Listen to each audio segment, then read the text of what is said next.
Welcome you guys. So if you've run into a problem where your Z will not start, it basically cranks but won't start. And first I would listen to when you turn it on before the start position to make sure that you hear your fuel pump, and your fuel pump is behind your passenger seat. You'll kind of open that back door. There's like a little kind of storage compartment back there, and then the panel kind of pops up and your fuel pump's underneath about 3 screws right there. So make sure you hear that prime. If you hear that prime, that's good. So that would be the first thing I would check. Next, I would go into the car, the driver's side. You got to go upside down, legs in the air, and you got to go. There's a small fuse box right on the side, right by your kick panel. Okay, and then I'll hop in there in a second. I'll show you guys. But before messing with the mini fuse box down here and struggling, I would start off with the easiest thing. And if it does come to messing with that, I would definitely try that, because I know so many people on so many forums just gave up and sold their cars for just freaking nothing because they could not figure out the problem. So if you can't get your car to start, that is something you definitely need to check. So first things first, the easiest thing, let's make sure your fuel pump is priming. Okay, so you're going to turn on your key to 1 before start, to its on position. Okay, and you're going to be listening for this noise. All right, so that's the fuel pump priming right there. So if it's not priming, then it's time to go underneath the hood, behind the battery. You're gonna have to take off that kind of plastic fairing just at the back of your hood, right by your windshield wipers. It's right here. You take that up, you'll see your smart fuse box right behind the battery with a plastic cover on it. And right on the top of it, it gives you a little diagram telling you what's what, all right? So I'll show you probably a picture of it or something where it's located, the exact relay. But if it is that, this is the relay you'll need to get, because they do not sell new OEM relays anymore.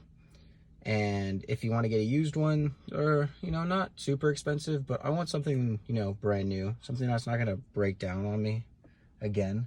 So I found that there is another ORM relay you can get that is exactly the same, but it just has one more letter to its kind of part number. So go ahead and write that down, because that will work for your fuse relay, or fuel pump relay, and your AC relays. Okay, and this is what you can get brand new, 2 of them for like 20 bucks. I carry a spare one with me just in case, something good to have. Yeah, you'll definitely want to get one of these. Don't bother wasting the money on another used relay. Not worth it.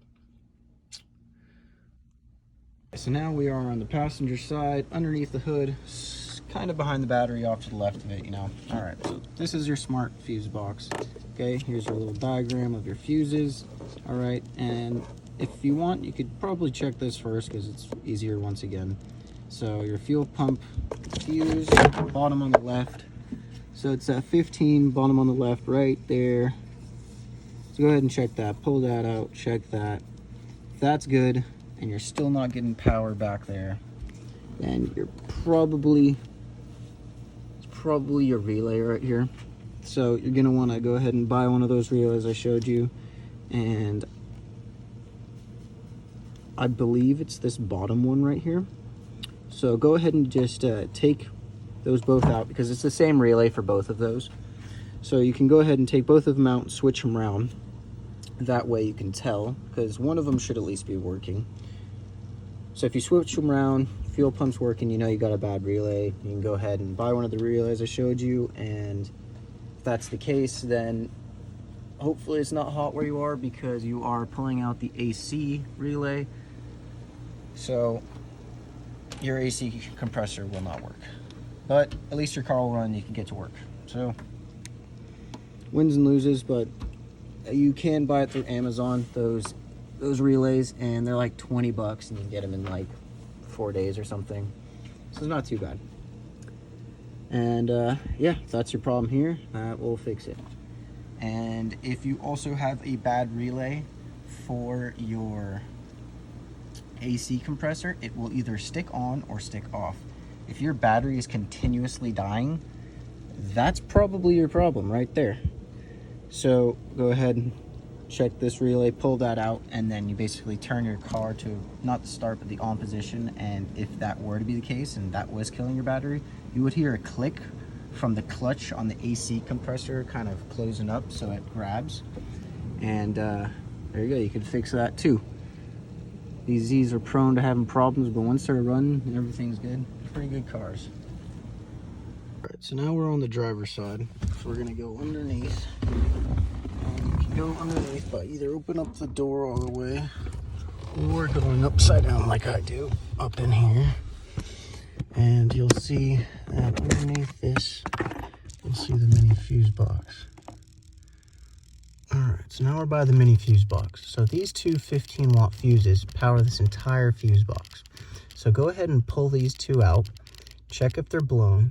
If they're blown, go ahead and grab your spare or another 15-watt fuse and try and just poke it in there. If it blows right away as you poke it in there, that means you've rubbed through somewhere and you got a short.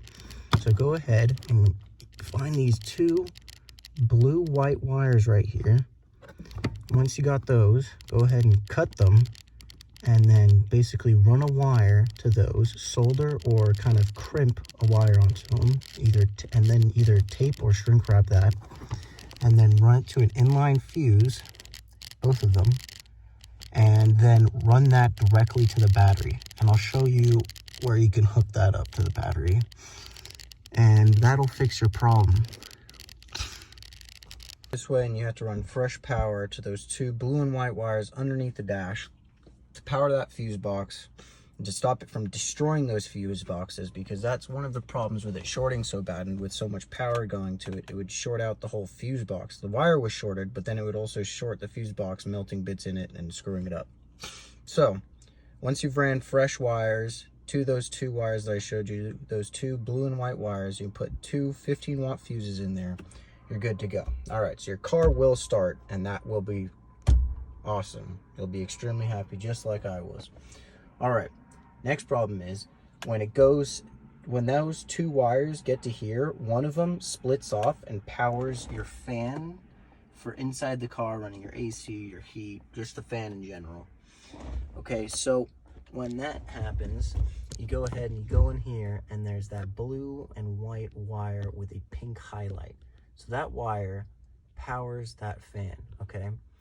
And even if you have a different ear, it's basically the same thing, and it's really easy to spot. By the same thing, I mean it's the thickest wire that goes to that fan. The other four wires are quite skinny. You'll obviously be able to tell the difference. So you go ahead and cut that blue, white, and then pink highlighted wire, and you run another inline fuse with another 15-watt fuse in it, and then you take that and you run that to the battery just like you did over here. And then your car will start, and she'll have AC, and you'll be good to go. Nothing better than that. Okay, so if you found out the problem is that mini fuse box and those two wires I showed you, and you're trying to run an inline wire to those, I would just instantly start running through, because if that's your problem, like I said, you're gonna need to fix your fan as well. So you go ahead and come over here. I have this ghetto rigged right now, but it's okay. It's just to stop positive from hitting the hood and doing something I would rather not. So you can go ahead and do that. You got two kind of areas you can just hook up wires to. So you just kind of unbolt that. You get a little eyelet, you chuck that on, you either crimp it or you can just solder and crimp. I soldered and crimped, so it's just a better connection. So that's what you can do. You can do that for both of them, and then you'll be good. Well, all three of them. Two 15 inline fuses for your fuse box and one for your fan motor, and then you'll be good.